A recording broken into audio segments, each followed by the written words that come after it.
Hi again, everyone. It's Dan, the Living Room Guitarist. Welcome back into the show here. Again, it's livingroomguitarist@gmail.com. That's the email address if you'd like to submit something. If you've joined us for the first time, thank you so much. If you're a kind of repeat offender, appreciate it very much for you checking us out again. If you'd like to submit something, we'd actually love to hear from you. Hear anything that you may have seen on a past show, maybe a little tune you've learned and been kind of experimenting with and putting your own spin on. Love to hear what you've done with it. Submit it back to us, livingroomguitarist@gmail.com. Or you can just email me and say, hey, look, you did episode X, Y, or Z, and I've been playing with this tune, and I'd love to be a guest on the show to show you what I've done with it. Absolutely, let's get you in here. We can do this many ways, right? We can, again, film something over Zoom if you want and just air that and share things back and forth. If you want to come in live, you're absolutely welcome to do that. If we're accessible to each other, I can come to you. We'll film it right in your living room.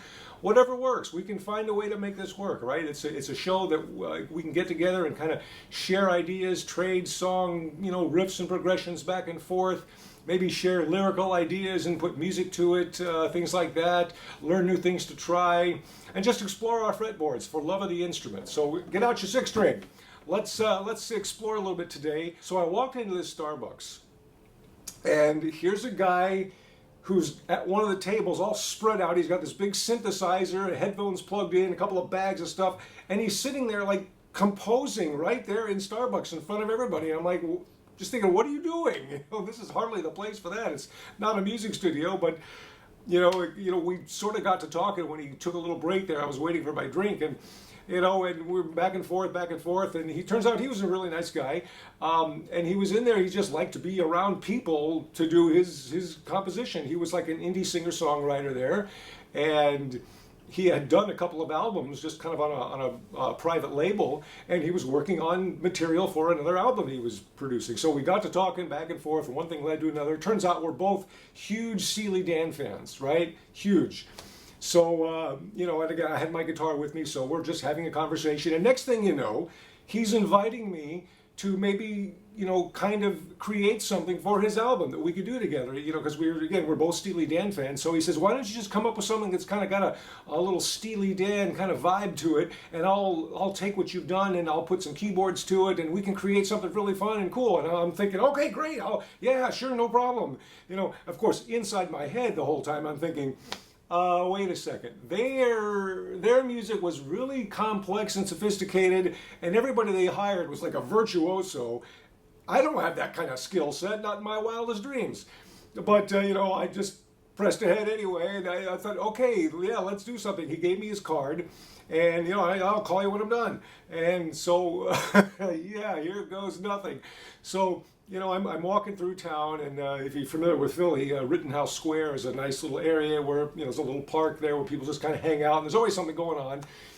So I was walking through there with my Starbucks, on the way to the train station, and I just saw a bench, and I just sat down. I thought, what did I just get myself into? I can't do that.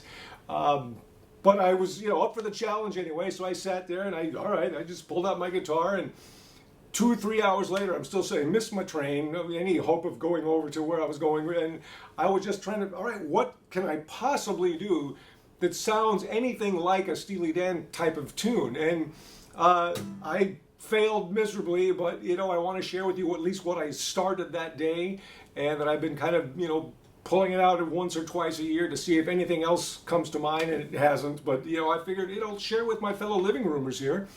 And maybe you can take a whack at it and see what you can do with this tune. Maybe keep it going or take it in a new direction.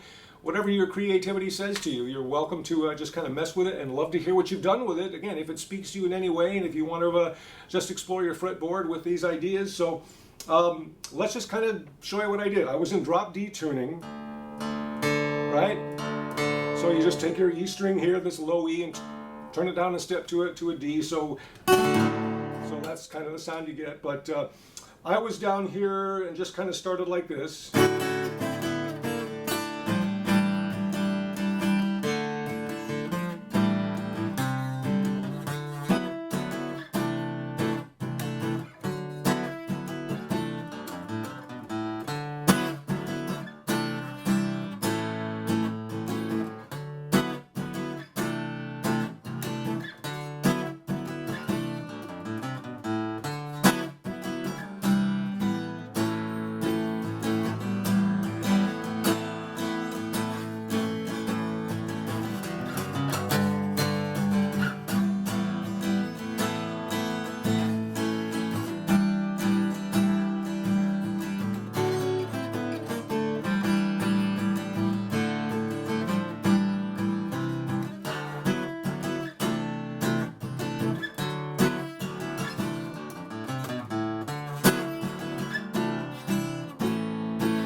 do there. I'm going to keep going anyway.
It was the start of something. I didn't know what, but I knew I was not gonna. I still have that guy's business card to this day, by the way. But I never called him, never got in contact with him. I'm like, you know what? That's when we're talking about. That's why I'm calling this episode, by the way, Un-Steely Dan, because my name's Dan, and I can be a huge Steely Dan fan, but I can't write like they did. And it was just fun to kind of try. Here's the best part. I'm sitting there on the bench in the park in Rittenhouse Square, and I'm just messing with this and trying to figure out what in the world can I do, and I kept experimenting. Some guy walks by, I kid you not, some guy walks by and listens for a second, and he throws some change in my bag. And I'm like, wait a second, I'm just hanging out here. I don't want your money. Gee, I'm not a street musician doing this. But anyway, it was just, what an afternoon that turned out to be. But I wanted to submit it to my fellow living room guitar players here. Can you do something with this? I'll kind of talk through a little bit. I started down here on the 7th fret, the 2nd and 3rd string up, and I just sort of took that 3rd string up and just strummed down up, and I let go of and just did, now I'm on 7th and 6th, so it's 7, 7, 6, 7, and then back off a step. So down the 7, 5, 3, so it's 7, 7, and then 7 and 6, 5, 5, and then 5, 4, 3, 3, and then 3, 2. And then the 7th here, just kind of messing around that D. So here, there's the bass note, okay. Come to a D and just kind of mess with that bass note.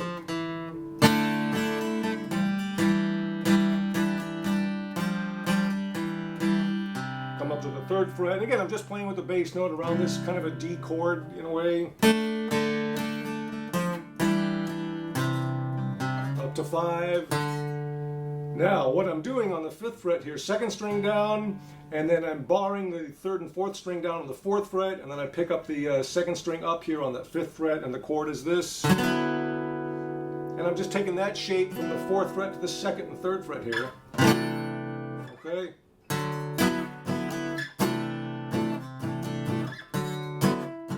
And a little fill. Okay, so 2 or 3, 2, 0. So I just do it on two strings here.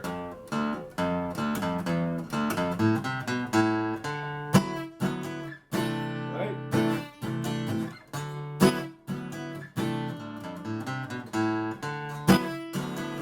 And then this shape again, and then a C9, and then an A.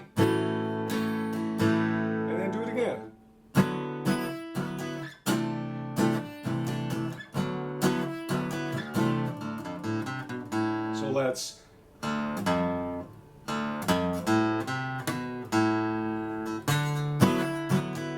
then come back to a C9 and then just let go of the everything except that 3rd string down on the 2nd fret, and then an A. Alright, now 2nd fret, since you're in drop D, use that bass note there. So it's first string on the 2nd fret, open A string, 3rd string, and you can kind of hammer in that 4th string down.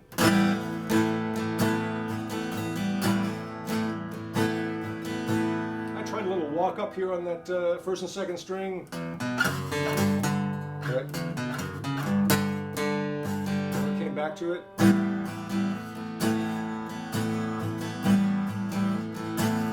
Maybe bringing that B string, and then bring it out here. So first string, second fret, open A string, third string, open fourth string, fifth string on that third fret. Okay, so come back to this little part here.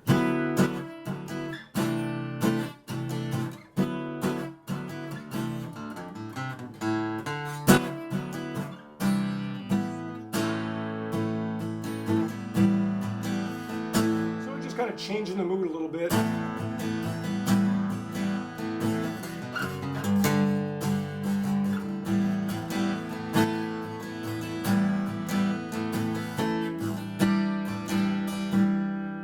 Now, if you want to do the whole run a second time you can, starting down here.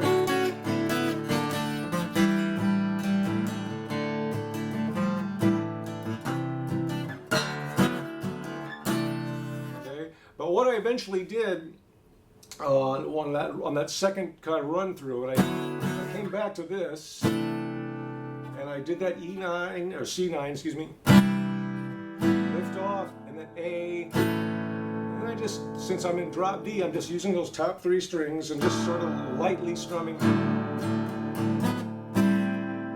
All right, so just making a B and a C with that, with these three strings here, with those kind of open notes up here.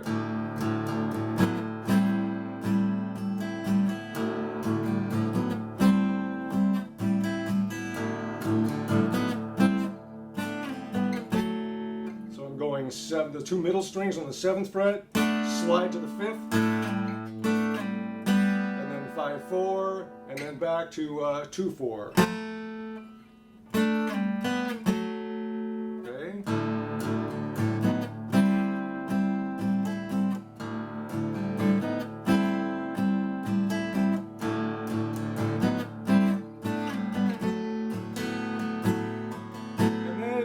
This is sort of what I left off. I wasn't sure where to go with it after this point. So I tried other little things to see what would work or what could work, you know.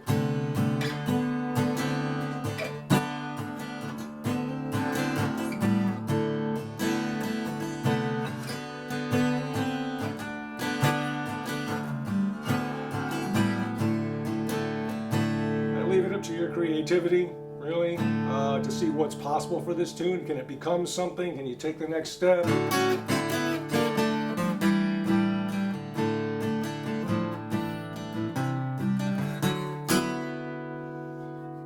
Un-Steely Dan, that would have been me at the time, you know, with the guy's 40 cents in my gig bag there. That was so funny. So take this tune and kind of play around with it, explore, express yourself, build it into whatever may work for you. I'd love to hear if you could do something with it. Submit it back to us, all right? We're at livingroomguitarist@gmail.com, livingroomguitarist@gmail.com. Please subscribe to the show. Tell a buddy. If you want to come in here and film something with us, you're welcome to do that. We'd love to feature you and your own living room material, original stuff, little bits and pieces. Doesn't have to be a complete song. You know, whatever you've got that you just, when you're hanging around your living room, again, your basement, your man cave, your attic, your garage, your back porch, or wherever you like to play your instrument, and just hang out and just have fun with your fretboard and just enjoy making music. Let's do it together here in the living room. We'll see you next time with kind of a special episode. Let me kind of give you a little brief on what's happening, what's coming up the next few episodes. I had a great conversation last week with a gentleman named Gary, who's local here where I am in Baltimore, and just a great guy, incredible experience, and was sharing some really good things with us. I broke it up into a 4-part episode. We're going to start talking about enhancing our playing with gear, you know, the different type of effects pedals that we like to experiment with, how to use them, how to get the most out of them. So we're going to have a 4-part series, you know, probably not all 4 parts in a row, but we'll air that starting next week, on next week's episode, our conversation with Gary on using effects pedals and gear and just really taking advantage of that to take our playing to places maybe we didn't even know we had. So please join us for that, and please come in. We'll see you on the next episode. Thanks for joining us today.